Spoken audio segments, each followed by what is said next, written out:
আমাদের কোনো কার্ড নেই, আপনারাই আমাদের কার্ড। মানুষ ভালো পরিবর্তন চায়। তারেক রহমান। যারা অন্যায় করেনি তাদের শাস্তি হতে দেব না, আওয়ামী লীগের কর্মীদের উদ্দেশ্যে ফখরুল। আমি স্বতন্ত্র হই আর যা হই এই দুর্দশা মেনে নেব না, রুমিন ফারহানা।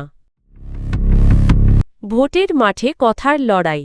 বিএনপির ঘোষিত ফ্যামিলি কার্ড কর্মসূচির প্রেক্ষাপটে বাংলাদেশ জামায়াতে ইসলামীর আমির ডা শফিকুর রহমান বলেছেন, জামায়াতের কাছে কোনো কার্ড নেই, জনগণই তাদের মূল শক্তি। তিনি বলেন, আপনাদের সমর্থন দোয়া ও ভালোবাসাই আমাদের আসল কার্ড। এই ভালোবাসা নিয়েই আমরা বেকার ও দুর্নীতিমুক্ত বাংলাদেশ গড়তে চাই। শুক্রবার পঞ্চগড়ের ঐতিহাসিক চিনিকল মাঠে ১০ দলীয় ঐক্যের নির্বাচনী জনসভায় প্রধান অতিথির বক্তব্যে এসব কথা বলেন তিনি। ত্রয়োদশ জাতীয় সংসদ নির্বাচনের প্রচারণার দ্বিতীয় দিনে পঞ্চগড় ছাড়াও দিনাজপুর, ঠাকুরগাঁও ও রংপুরে ধারাবাহিক জনসভায় বক্তব্য দেন জামায়াতের আমির। দিনাজপুরের গৌড়ে শহীদ ময়দানের জনসভায় তিনি সব রাজনৈতিক দল ও প্রশাসনের প্রতি আহ্বান জানিয়ে বলেন, নির্বাচনে যেন কোনো ধরনের সহিংসতা বা নির্বাচন প্রক্রিয়ায় হস্তক্ষেপ না হয়। প্রশাসনকে নিরপেক্ষভাবে দায়িত্ব পালনেরও আহ্বান জানান তিনি।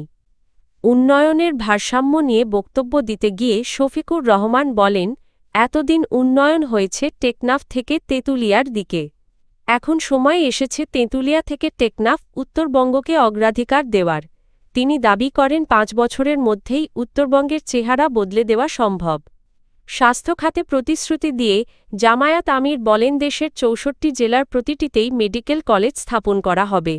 অর্থের যোগান প্রসঙ্গে তিনি বলেন, পাচার হওয়া অর্থ ফিরিয়ে এনে তা উন্নয়নে ব্যয় করা হবে।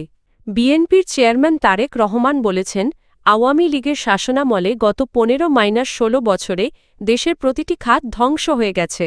তিনি বলেন, ২০২৪ সালের ৫ আগস্টের রাজনৈতিক পরিবর্তনের পর বাংলাদেশ নতুনভাবে সামনে এগোতে চায় এবং জনগণ একটি বাস্তব ও ইতিবাচক পরিবর্তন প্রত্যাশা করছে। শুক্রবার রাতে রাজধানীর ভাসানটেকের বিআরবি মাঠে নির্বাচনী জনসভায় এসব কথা বলেন তারেক রহমান। তিনি আগামী ১২ ফেব্রুয়ারি অনুষ্ঠিতব্য ত্রয়োদশ জাতীয় সংসদ নির্বাচনে ঢাকা-১৭ আসন থেকে প্রার্থী হয়েছেন।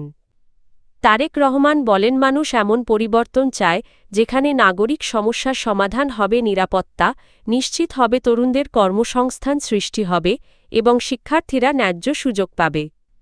অতীত সরকারগুলোর সমালোচনা করে তিনি বলেন, জনগণের ভোটাধিকার কেড়ে নেওয়ার কারণেই মানুষের সমস্যার সমাধান হয়নি। তিনি প্রশ্ন তুলে বলেন, ষড়যন্ত্রের নির্বাচনে যারা এমপি হয়েছিল তারা কি জনগণের পাশে ছিল? তারেক রহমান আরও বলেন, জনগণের ভোটে নির্বাচিত সরকার ছাড়া দেশের বাস্তব সমস্যার সমাধান সম্ভব নয়। বিএনপির মহাসচিব ও ঠাকুরগাঁও এক আসনের প্রার্থী মির্জা ফখরুল ইসলাম আলমগীর বলেছেন, গত ১৫ বছর দেশের মানুষ ভোটাধিকার প্রয়োগ করতে পারেনি। তিনি বলেন, সে সময় আগের রাতেই ভোট হয়ে যেত। এখন জনগণের সামনে আবার একটি সুযোগ এসেছে। শুক্রবার বিকেলে ঠাকুরগাঁও সদর উপজেলার শোলটিহরি বাজারে নির্বাচনী গণসংযোগকালে এসব কথা বলেন তিনি। মির্জা ফখরুল বলেন, সাবেক প্রধানমন্ত্রী শেখ হাসিনা ভারতে চলে গেছেন, কিন্তু কর্মী সমর্থকদের বিপদের মধ্যে ফেলে গেছেন। তিনি আশ্বাস দিয়ে বলেন, যারা অন্যায় করেছে তাদের বিচার হবে, আর যারা অন্যায় করেনি তাদের কোনো শাস্তি হতে দেওয়া হবে না। দুপুরে ঢাকা থেকে ঠাকুরগাঁওয়ে পৌঁছে বিকেলে শোলটিহরি বাজারসহ ১১ মাইল বৈরাগী হাট, পয়সা ফেলা ও মুন্সিরহাট এলাকায় গণসংযোগ করেন তিনি। এই সময় ভোটারদের সঙ্গে কুশল বিনিময় করে ধানের শীষ প্রতীকে ভোট চান।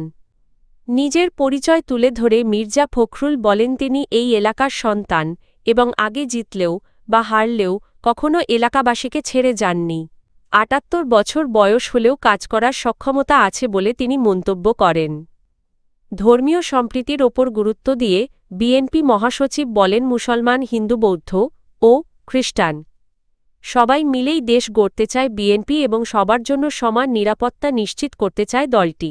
ব্রাহ্মণবাড়িয়া ২, সরাইল, আশুগঞ্জ ও বিজয়নগরের একাংশ আসনের স্বতন্ত্র প্রার্থী রুমিন ফারহানা বলেছেন, দেশের অন্যান্য অঞ্চলে উন্নয়নের ছোঁয়া থাকলেও সরাইল আশুগঞ্জ এখনও চরম অবহেলার শিকার। তিনি বলেন, আমি এই দুর্দশা মেনে নেব না। আপনারা দৃশ্যমান পরিবর্তন দেখতে পাবেন। শুক্রবার সন্ধ্যায় সরাইল উপজেলার পাকশিমুল ইউনিয়নের পরমানন্দপুর গ্রামে নির্বাচনী জনসভায় এসব কথা বলেন তিনি। হাঁস প্রতীক পাওয়ার পর এটিই ছিল তার প্রথম নির্বাচনী প্রচারণা। রুমিন ফারহানা বলেন, নির্বাচিত হলে তিনি স্বতন্ত্র সংসদ সদস্য হিসেবে যে সরকারি ক্ষমতায় থাকুক না কেন এলাকার উন্নয়নে সরকারকে বাধ্য করবেন। স্কুল কলেজ মাদ্রাসা মসজিদ ও মন্দিরের উন্নয়নে সরকারি বরাদ্দের পাশাপাশি ব্যক্তিগত উদ্যোগেও কাজ করার প্রতিশ্রুতি দেন তিনি। এলাকার যোগাযোগ ব্যবস্থার করুণ চিত্র তুলে ধরে তিনি বলেন, পরমানন্দপুর সহ ৫ গ্রামের মানুষকে বালুর রাস্তানৌপথ ও দীর্ঘ দুর্গম পথে চলাচল করতে হয়। এই অবস্থা পরিবর্তনে ভূইশ্বর থেকে পরমানন্দপুর সড়কে একটি সেতু নির্মাণ এবং পাকা সড়ক স্থাপনকে তিনি নির্বাচনী অঙ্গীকার হিসেবে ঘোষণা করেন। ভোটারদের উদ্দেশ্যে তিনি বলেন, হাঁস সমৃদ্ধি ও পরিবর্তনের প্রতীক। একবার সুযোগ দিন, ভোট দিন হাঁস মার্কায়। জনসভায় সভাপতিত্ব করেন পাকশিমুল ইউনিয়নের ৮ নম্বর ওয়ার্ড বিএনপির সভাপতি সিরাজ খান। এতে বিএনপি ও অঙ্গসংগঠনের স্থানীয় নেতাকর্মীরা উপস্থিত ছিলেন। ত্রয়োদশ জাতীয় সংসদ নির্বাচনকে ঘিরে প্রচারণা শুরু হতেই কথার লড়াইয়ে উত্তপ্ত হয়ে উঠেছে ভোটের মাঠ। বিএনপি, জামায়াতে ইসলামী ও জাতীয় নাগরিক পার্টি এনসিপি সহ প্রতিদ্বন্দ্বী রাজনৈতিক দলগুলোর প্রার্থী ও শীর্ষ নেতারা একে অপরের বিরুদ্ধে অভিযোগ ও পাল্টা অভিযোগ তুলছেন। নির্বাচনী প্রতিশ্রুতি দেওয়ার পাশাপাশি প্রতিপক্ষের বক্তব্য ও প্রচার কৌশলকে ইঙ্গিতপূর্ণ ভাষায় সমালোচনা করছেন নেতারা।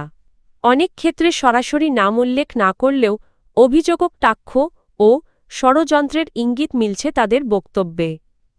প্রায় ২৫ বছর রাজনৈতিক মিত্র থাকার পর ৫ আগস্টের রাজনৈতিক পরিবর্তনের পর বিএনপি ও জামায়াতে ইসলামী এবার নির্বাচনে মুখোমুখি প্রতিদ্বন্দ্বী। ফলে ভোটের মাঠে দুই দলের মধ্যে বাকযুদ্ধ আরও তীব্র হয়েছে। এ বাহাসে যুক্ত হয়েছে জামায়াতের নির্বাচনী মিত্র এনসিপিও। রাজনৈতিক বিশ্লেষকদের মতে নির্বাচনে মতাদর্শ, কর্মসূচি ও প্রতিশ্রুতি নিয়ে বিতর্ক স্বাভাবিক।